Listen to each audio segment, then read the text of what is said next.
দেখেছো পুরো কাণ্ড দেখেছো? রাজসভা ডকে তুলে শুধু পড়ে পড়ে ঘুমোচ্ছে, শুধু পড়ে পড়ে ঘুমোচ্ছে। বলি কি গো, রাজসভায় যেতে হবে তো নাকি? এই এ তুমি আবার কি হলো? বলি পড়ে পড়ে ঘুমোলেই হবে? রাজসভায় যেতে হবে তো নাকি? এই শোনো, আমি এখন ছুটিতে আছি, তাই এখন শুধু খাওয়া আর ঘুম। আরেকটা জিনিসও কিন্তু বাকি আছে গোপাল দাদু। আরে তোরাও এসে গেছিস, তা সেই জিনিসটা কি শুনি? গল্প শোনা।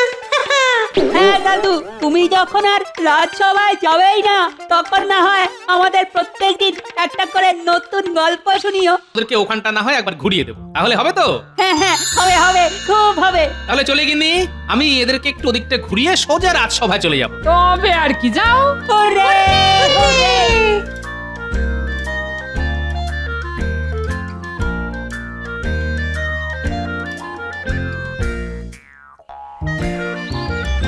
কি হলো মহারাজ, আজ সকাল সকাল ঘরের মধ্যে এত পায়চারি করছেন কেন? চিন্তা করছি রানী, চিন্তা চিন্তা গভীর চিন্তা। তা কি চিন্তা করছেন শুনি? দেখোই না রানী, আমি এত বড় রাজা হয়েও আমার নিজের চিন্তা ভাবনা বুদ্ধি দিয়ে একবারের জন্যও গোপালকে আমি জব্দ করতে পারি না। তাই আমি মনে মনে ভাবছি যে আমার বুদ্ধি কি দিন দিন লোপ পেতে চলেছে। ও এই ব্যাপার। ও কিছু নয় মহারাজ, আসলে আপনার যদি গোপালের মতো এত বড় একটা টাক থাকতো, তাহলে আপনিও দেখতেন গোপালের মতো আপনার মাথাতেও এই এত এত বুদ্ধি থাকতো। মস্করা করছো রানী, মস্করা। না না মহারাজ, এটা বলবেন না, কিন্তু এটা তো সত্যি যে গোপালের বুদ্ধির কাছে কারুর বুদ্ধি টেকে না। সেটাই তো রানী, গোপালকে ফাঁদে ফেলার জন্য কোনো একটা বুদ্ধি যদি আমি পেতাম না। ঠিক আছে, আপনি না হয় ভাবুন, আমি চলি। এ কি রানী, আমি এইভাবে চিন্তায় মশগুল, আর তুমি কি না আমাকে এইভাবে একা রেখে চলে যাচ্ছ? তুমি অন্তত আমায় একটা বুদ্ধি দিতে পারতে তো। বুদ্ধি? আবার আমি? ঠিক আছে ঠিক আছে, আপনি যখন এত করেই বলছেন তবে শুনুন। হ্যাঁ হ্যাঁ, বলো বলো বলো রানী, বলো বলো। মহারাজ, আপনার নদীর ধারে যে 2 কাঠা পাথুরে জমি আছে, সেটা আপনি গোপালকে উপহার হিসেবে দিয়ে দিন। তাতে কি হবে? দেখুন মহারাজ, আপনি ওই জমিতে এত বছরেও কোনো ফসল ফলানো দূরে থাক, একটা ফুল গাছও ফোটাতে পারেননি। তাই আমি বলি কি, আপনি গোপালকে বলুন যে সে যেন ওই জমিতে 60 দিনের মধ্যে অন্তত একটা গাছে ফুল ফল ফলিয়ে দেখায়। কারণ যেহেতু ওই জমি পাথুরে, এই গোপালের পক্ষে ওই জমিতে কোনো ধরনের গাছ জন্মানো একেবারে অসম্ভব ব্যাপার। হ্যাঁ রানী, এটা কিন্তু তুমি দারুণ বুদ্ধি দিয়েছো। এবার আমিও দেখবো যে গোপাল ওই পাথুরে জমিতে কিভাবে কোনো ফসল বা উদ্ভিদ জন্মিয়ে দেখায়।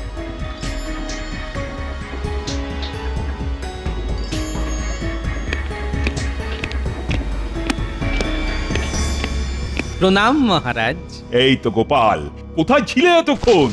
এই আমার নাতি নাতনিদের একটু নদীর ধারে ঘোরাতে নিয়ে গিয়েছিলাম, ওরা বড্ড বায়না করছিল কিনা তাই। শোনো গোপাল, আজ আমি তোমায় একটা ছোট্ট উপহার দিতে চাই। উপহার?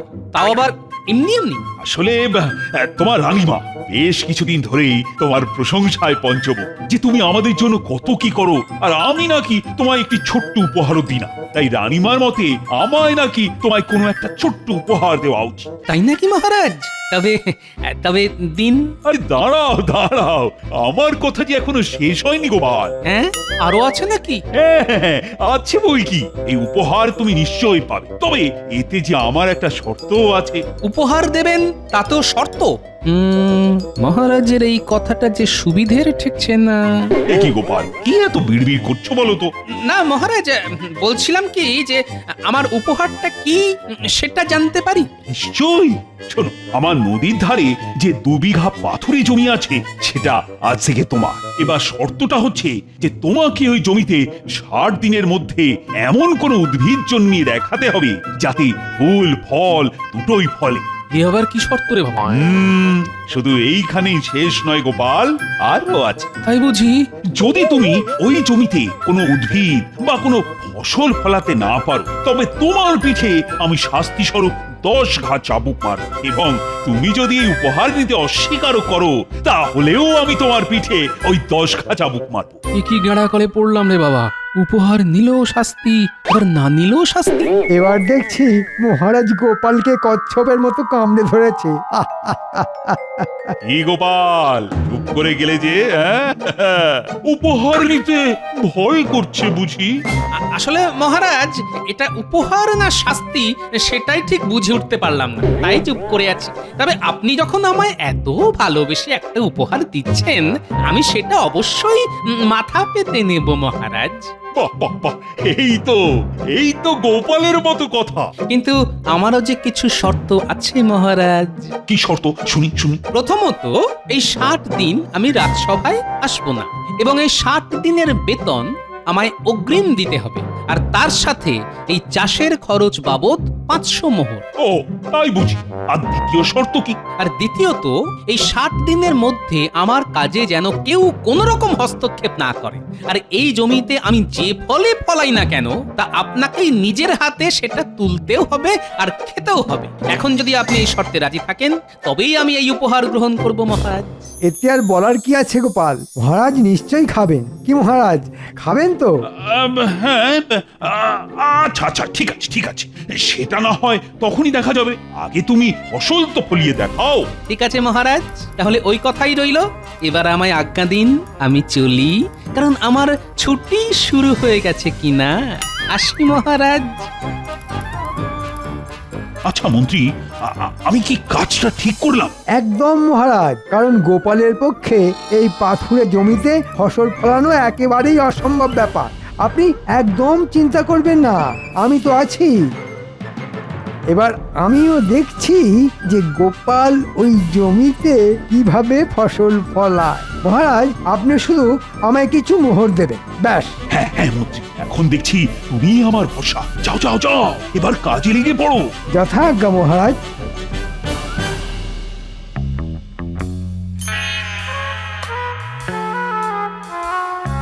উফ, এখন কি যে করি। এমন কি উদ্ভিদ আছে যেটা পাথুরে জমিতে জন্মায়? হ্যাঁ, মনে পড়েছে, বিজ্ঞানী। ওর কাছেই না হয় একবার যাই। বিজ্ঞানী, বিজ্ঞানী, বাড়ি আছো? আরে গোপাল যে, এসো ভেতরে এসো। কি বিজ্ঞানী, আজ তুমি রাজসভায় গেলে না যে? আসলে হয়েছে কি, আমি না আমার একটা নতুন আবিষ্কার নিয়ে ফেঁসে আছি, তাই যেতে পারিনি। আচ্ছা বিজ্ঞানী, তুমি কি বলতে পারো যে এমন কোনো উদ্ভিদ আছে যা পাথুরে জমিতে জন্মায় এবং তার ফুল ও ফল দুটোই হয়? হ্যাঁ, এ তো খুব সোজা গোপাল, ক্যাকটাস। ক্যাকটাস মানে ওই ফণি মনসা? কিন্তু গোপাল, এই উদ্ভিদ যে আমাদের এইখানে খুব একটা জন্মায় না। তাহলে এটা কোথায় পাবো? দেখো গোপাল, এটা জন্মায় পাথুরে আর বালি জাতীয় জায়গায়, আর এই গাছের জন্য তেমন একটা জলেরও প্রয়োজন হয় না, যেমন মরুভূমি। হ্যাঁ বাবা, সেটা তো অনেক দূর, তখন যে কি করি। কি হয়েছে গোপাল, তোমায় খুবই চিন্তিত দেখাচ্ছে। আসলে বিজ্ঞানী, এই ক্যাকটাস উদ্ভিদটা আমার চাই। ও এই ব্যাপার, তুই একদম চিন্তা করো না গোপাল, আমার একজন পরিচিত লোক আছে, সে তোমাকে ওই ক্যাকটাস গাছ এনে দিতে পারে। আরে তাহলে তো আর কোনো কথাই নেই। তাহলে কবে আমাকে তার সাথে দেখা করাচ্ছে বিজ্ঞানী? তুমি যদি চাও আজ বিকেলেই। তাহলে বিজ্ঞানী, এবার আমি চলি, বিকেলে দেখা হচ্ছে। হ্যাঁ হ্যাঁ গোপাল, এসো এসো।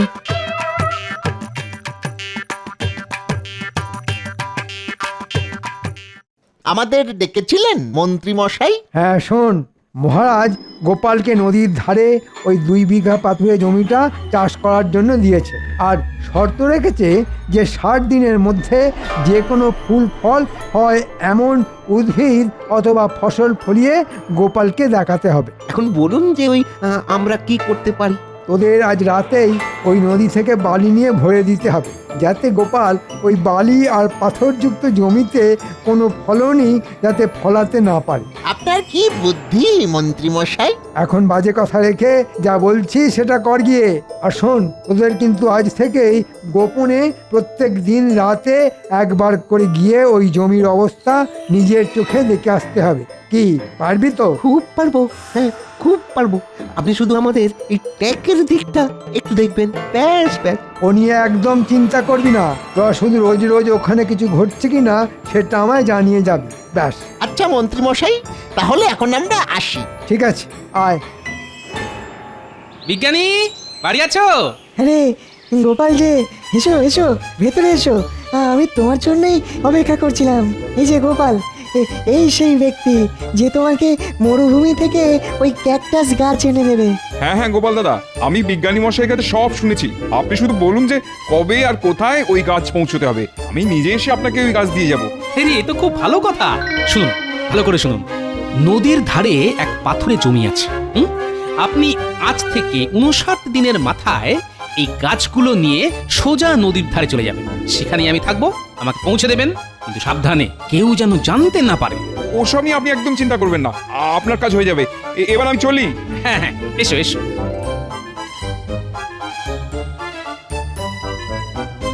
তাহলে গোপাল, এরপর তুমি কি করবে?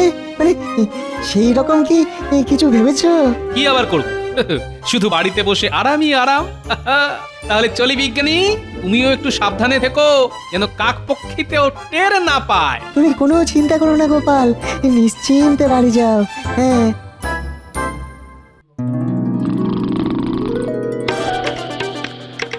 দেখেছো পুরো কাণ্ড দেখেছো? রাজসভা ডকে তুলে শুধু পড়ে পড়ে ঘুমোচ্ছে, শুধু পড়ে পড়ে ঘুমোচ্ছে। বলি কি গো, রাজসভায় যেতে হবে তো নাকি? এই এ তুমি আবার কি হলো? বলি পড়ে পড়ে ঘুমোলেই হবে? রাজসভায় যেতে হবে তো নাকি? এই শোনো, আমি এখন ছুটিতে আছি, তাই এখন শুধু খাওয়া আর ঘুম। আর একটা জিনিসও কিন্তু বাকি আছে গোপাল দাদু। আরে তোরাও এসে গেছিস, তা সেই জিনিসটা কি শুনি? গল্প শোনা। হ্যাঁ দাদু, তুমি যখন আর রাজসভায় যাবেই না, তখন না হয় আমাদের প্রত্যেকদিন একটা করে নতুন গল্প শুনিও। ওরে সেটা তো আছেই, তবে তার সঙ্গে সঙ্গে তোদেরকে যে একটা কাজও করতে হবে। কি কাজ দাদু? শোন তবে, কানে কানে বলি। এই পারবি তো? হ্যাঁ দাদু, ঠিক পারবো। সাব্বাস, তাহলে এবার তোরা যা, আর আমিও এই ফাঁকে একটু ঘুমিয়ে নি। আচ্ছা দাদু, এই চল চল চল। এই পৃথিবীতে আচ্ছা চালাক লোক দেখেছি, কিন্তু তোমার মতো চালাক লোক দুটো দেখিনি। বাবা রে বাবা, নিজে শান্তিতে ঘুমোবে বলে কি সুন্দর বাচ্চাদের কানে কানে পুষ্পন্তর দিয়ে বাড়ি পাঠিয়ে দিল। হ্যাঁ, আচ্ছা মন্ত্রী, গোপালের কি খবর? আর ওদিকে তোমার কাজই বা কতদূর এগোলো? জানি না মহারাজ, আমি তো এখনো এটাই বুঝে উঠতে পারছি না যে গোপাল এখনো অবধি কেন কোনো পদক্ষেপ নিচ্ছে না, অথচ আপনি আমায় যা বলেছেন আমি তাই করেছি। দেখো মন্ত্রী, কান খুলে শুনে রাখো, কিন্তু আমি যদি এবার গোপালের কাছে হেরে যাই, তাহলে গোপালের পিঠে যে 10 ঘা চাবুক মারার কথা হয়েছিল, সেটা কিন্তু তখন তোমার পিঠে পড়বে। কথাটা যেন মনে থাকে। আপনি নিশ্চিন্তে থাকুন, বটা ঘটাকে দিয়ে আমি ওই জমির এমন ব্যবস্থা করে দেব না, গোপাল কেন, ওর 14 পুরুষও এসে ওই জমিতে একটা ঘাস উঠিয়েও দেখাতে পারবে না। এবার আমিও দেখব যে গোপালের কপাল কত চওড়া, যে আমার 10 ঘা চাবুক খাওয়া থেকে বাঁচতে পারে। ঠিক বলেছেন মহারাজ।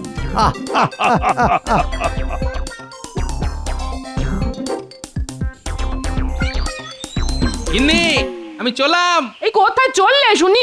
গায়ে একটু বাতাস লাগাতে গো। মরণ, বুড়ো বয়সে ভীমরতি দেখেছো? যাচ্ছ যাও, পারলে আসার সময় একটু বাজার করে এনো, নইলে যে সেদ্ধ ভাত খেয়েই থাকতে হবে গো। যাও। আচ্ছা আচ্ছা, আনবক্ষণ, এবার চলি। এই জমির এই অবস্থা কে করলো? এ তো পুরো বালি। আচ্ছা বুঝেছি, এই সব বেটা ওই মন্ত্রীর কাজ। নিশ্চয়ই মহারাজ মন্ত্রীকে দিয়ে এই কাজ করিয়েছে, যাতে আমি এই জমিতে কোনো ফসলই না ফলাতে পারি।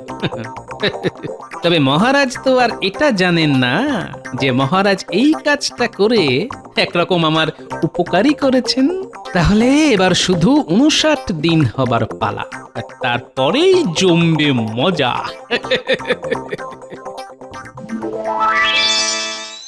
হ্যাঁ রে বটা ঘটা, ওদিকের কি খবর? খবর আর কি, গোপালের এখন হাওয়া খাওয়ার শখ হয়েছে। তাই শুধুই ঘুরে ঘুরে বেড়াচ্ছে আর বাড়িতে পড়ে পড়ে ঘুমাচ্ছে। মানে মানে ওই গোপালের মধ্যে এই জমি নিয়ে তো কোনো হেলদড়ি তো দেখছি না। আমার কি মনে হয় মন্ত্রী মশাই জানেন, গোপাল শেষ পর্যন্ত কিছু না পেরে মহারাজের কাছে ক্ষমা চেয়ে নেবে। আপনি কি বললেন? তা যা বলেছিস, তবে মহারাজ এবার গোপালকে ওই 10 ঘা চাবুক না মারা অবধি শান্তি পাবেন না। যদিও আজকের রাত পোয়ালেই গোপালের সময়সীমা শেষ, তাই তোরা কিন্তু আজ রাতে গোপালের ওপর পেঁচার মতো চোখ খোলা রেখে নজর রাখবি, যাতে গোপাল কিছু যেন না করতে পারে। মন্ত্রী মশাই, আপনার এই 2 পেঁচা থাকতে আপনি কোনো চিন্তা করবেন না। আর যদি কিছু বেচাল দেখি তাহলে ছুটে গিয়ে আপনাকে জানিয়ে আসবো। সাব্বাস! তাহলে এবার আসি।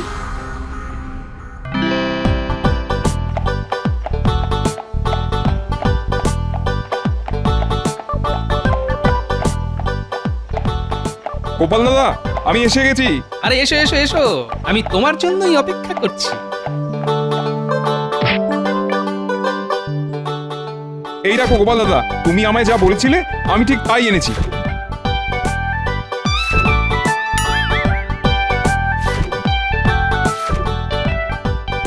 এবার আমার টাকাটা। হ্যাঁ হ্যাঁ নিশ্চয়ই, এই নাও। তাহলে এবার আমি আসি।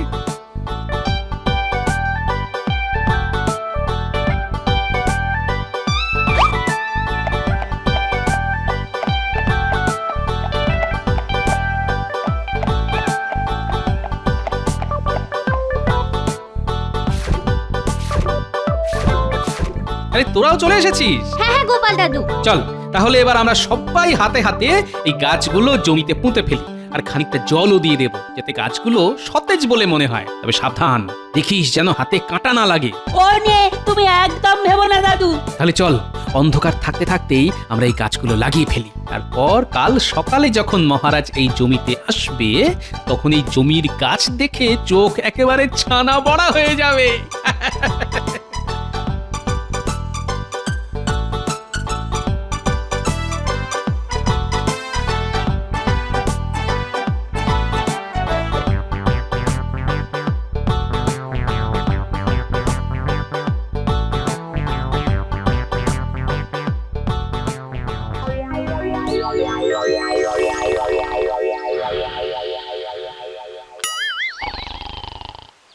এই বটা, আরে আরে এবার ওঠ, ভোর হয়ে এলো যে, জমি দেখতে যাবি না? ওঠ ওঠ।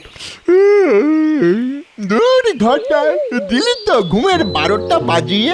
ওরে গোপাল যখন এই 59 দিনে কিছু করতে পারলো না, তবে শেষ রাতেই বা কি করবে? ঘুমিয়ে পড় ঘুমিয়ে পড়।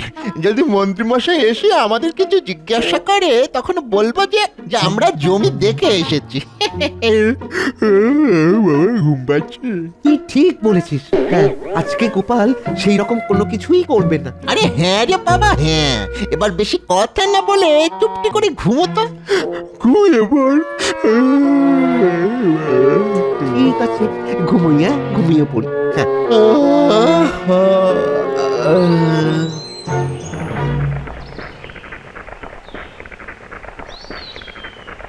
সুপ্রভাত মহারাজ। কি হে গোপাল, আজ তুমি এত সকাল সকাল এইখানে? আপনিও তো এইখানে এত সকাল সকাল মহারাজ। আরে আমি তো এসেছি তোমার জমির চাষ দেখতে। এই মনে আছে তো, আজই তোমার শেষ দিন। কই দেখাও, এইভাবে বেড়ার আড়ালে রাখলে হবে? আমার কি মনে হয় মহারাজ, গোপাল এই জমিতে বালি ছাড়া আর কিছুই দেখাতে পারবে না, তাই বোধহয় দেখাতে লজ্জা পাচ্ছে। কি ঠিক বলেছি তো গোপাল? আগে না মন্ত্রী মশাই, গোপাল লজ্জা পায় না, লজ্জায় ফেলে। আসুন মহারাজ, ভেতরে আসুন।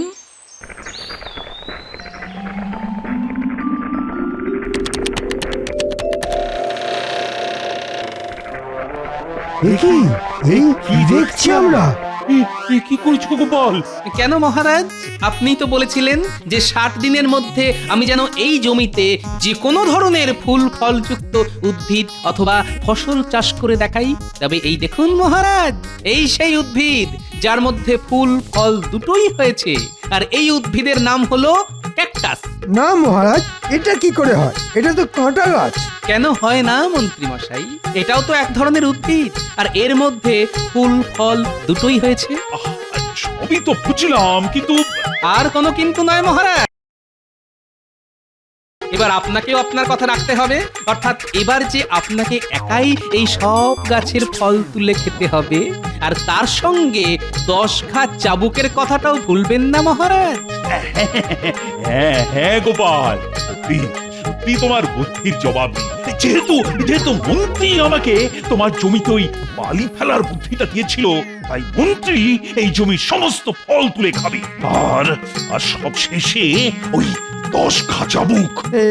কি মহারাজ, বুদ্ধি আপনার আর শাস্তি আমার, এটা কিন্তু একদম ঠিক হচ্ছে না। চুপ! আর একটা কথাও যদি তুমি বলো, তাহলে 10 ঘা চাবুকের জায়গায় তোমার পিঠে পড়বে 50 ঘা চাবুক। নাও, আর কথা না বাড়িয়ে তাড়াতাড়ি এই জমির ফলগুলো তুলে খেতে শুরু করো। আমি? হ্যাঁ, তুমি না তো কি, আমি। অগত্যা।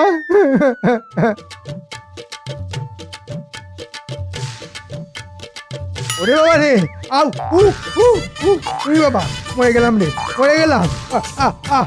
এই যে চারিদিকে শুধু কাঁটা আর কাঁটা, এই যে মহারাজ আমার কোথায় নিয়ে ফেললেন রে বাবা। ওরে বাবা রে, ফল খাবো কি? তুলতে গেলে এই যে হাতে কাঁটা লাগবে। ওরে বাবা রে, ওরে বাবা, এই যে আমার ধুতি আটকে গেল। এই গাছগুলো দেখছি আমার আমার সম্মান নিয়ে টানাটানি করছে। এই এই খুলে গেল। গেলাম গেলাম। ওরে বাবা রে, পালাই বাবা, না হলে যে যেটুকু পরনে আছে এবার দেখছি সেটাও খুলে যাবে। পালাই পালাই বাবা। মন্ত্রী যে দৌড় দিল। আর 10 ঘা চাবুক সে নয় পরে খাবো, অন্য কোনো পর্বে।